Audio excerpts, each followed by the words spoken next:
What's up, guys? Welcome back to the channel. Welcome back to another video. If you're stopping by the channel for the first time, please consider subscribing to my channel. And while you're at it, smash that like button for me. I sure would appreciate it.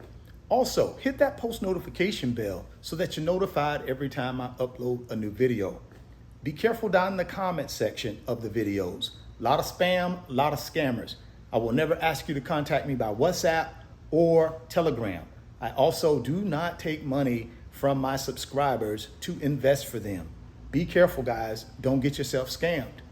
If you want up to 12 free stocks, Webull is going to give you up to 12 free stocks. When you open a new Webull brokerage account, put at least 1 penny in that account. They're going to give you up to 12 free stocks. So if you're interested in that offer, after the video, go down to the description box of the video, click on that Webull link, open up your new Webull account today, go get that free stock, go get that free money. Guys, I've been getting a lot of questions about, will there be a housing market collapse? So I thought I'd take a few minutes today to give you guys my opinion on what I see out here in the housing market and what direction it's heading. Again, guys, I'm not an expert at this. I'm just a guy on YouTube giving you my opinion. So go out and do your own homework so you can come up with your own conclusion. But I think when we're talking about the housing market, we got to talk about two things. We got to talk about housing market sales, and then we got to talk about housing market prices. So let's talk about sales.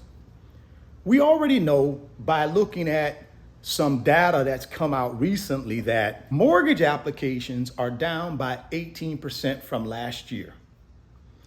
Refinances are down by 83% from last year. In July alone, housing sales declined by 5.9%. So we know home sales are declining. Prices, though, on the other hand, are not declining as fast as home sales. And here are 4 things I think we gotta consider when we're talking about housing prices. First thing is we have to think about demand. We also gotta think about supply. We gotta think about interest rates. And then we gotta think about the economy. So let's talk about supply and demand. Pretty simple there, right? If there is a demand for something, right? Let's say there's a demand for housing, right? A lot of demand for it, but we have low supply of housing. What does that do to the prices of that supply, that low supply? It goes up, right? Vice versa. If we have low demand when it comes to housing, right? But we have a lot of supply of housing, what does that do to the price of housing? Goes down. So those two things are really critical when we're talking about housing prices. The other one is interest rates. Let's think about a year ago when interest rates were 2.5% to 3% for a 30-year fixed rate mortgage. What do you think that did to housing prices? Increased them. Why? Because low interest rates create more demand. So when that demand was high last year, we didn't have enough supply. So it increased prices. If interest rates go up, it does what? Less demand, because fewer people have the ability to go out and borrow money and qualify when rates are higher. They get priced out of the market. So that decreases demand, right?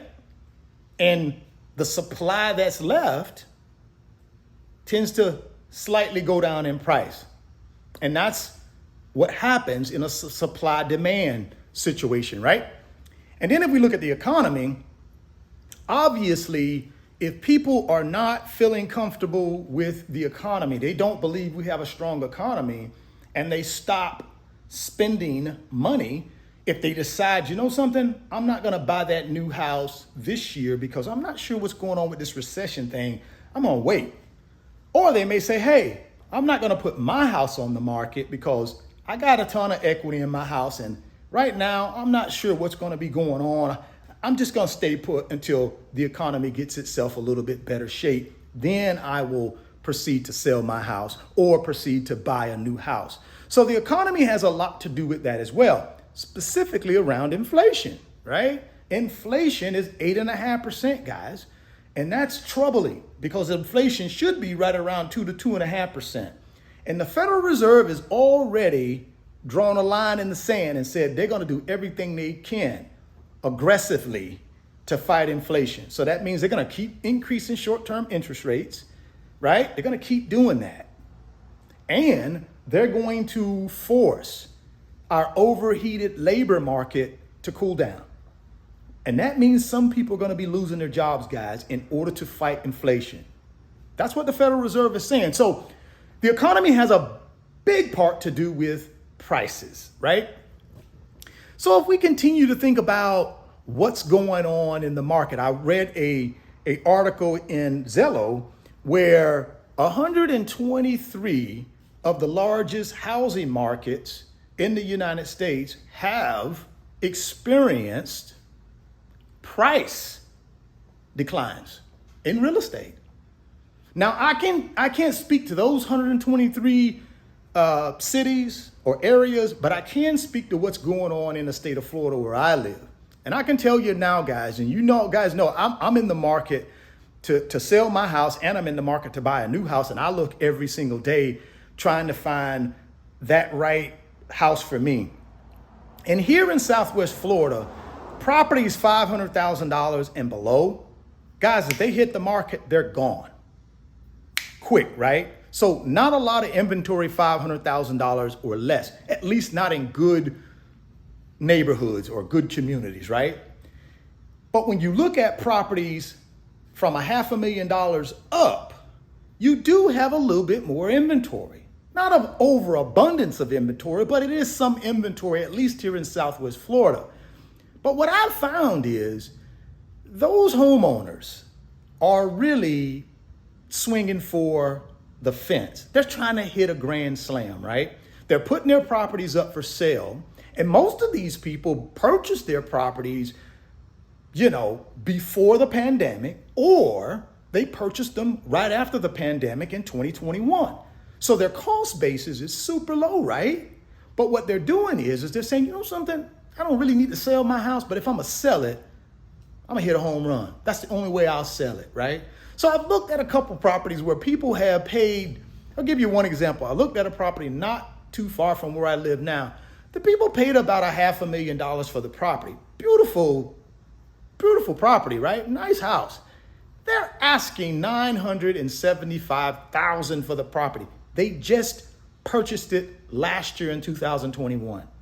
And they're asking almost double what they paid for it. But that's what I'm seeing here in Southwest Florida. Not sure if you're seeing the same thing where you live, but people who, and again, it's low inventory, but the inventory that's out there that's worth buying, in my opinion, people are swinging for the fences, man. They are really trying to hit a grand slam. And for me, it's just not the right move. I'd rather wait and continue looking till I find the right property at the right price.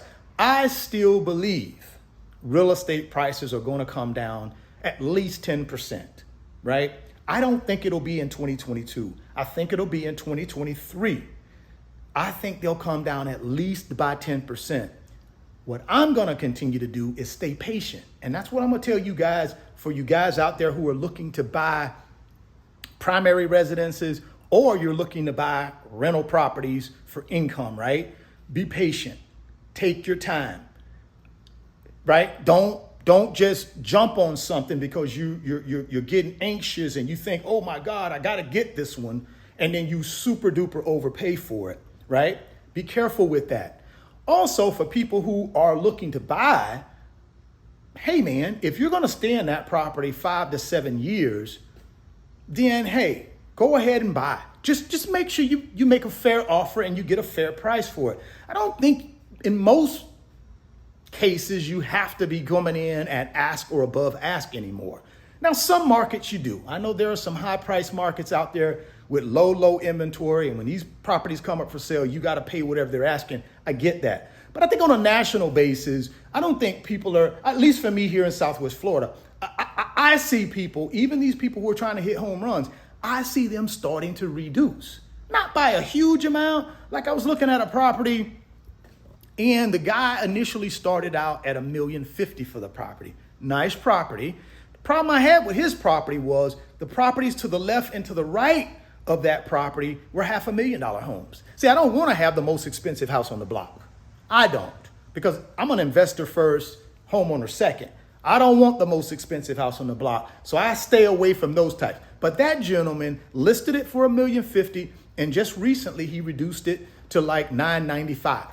So coming down, maybe the same way in your neck of the woods. But I think, guys, you got to also think about two other things when you're talking about housing prices. You got to think about the nominal housing price. Whatever it sold for a month ago, 2 months ago, I'm saying that's what it's worth. That's the price that I want to get for it, right? But you also got to look at the real housing price. So if home prices are increasing by 5%, but inflation is 8.5%, really home prices are decreasing by 3.5%, if that makes sense, because they're not keeping up or exceeding what inflation is doing.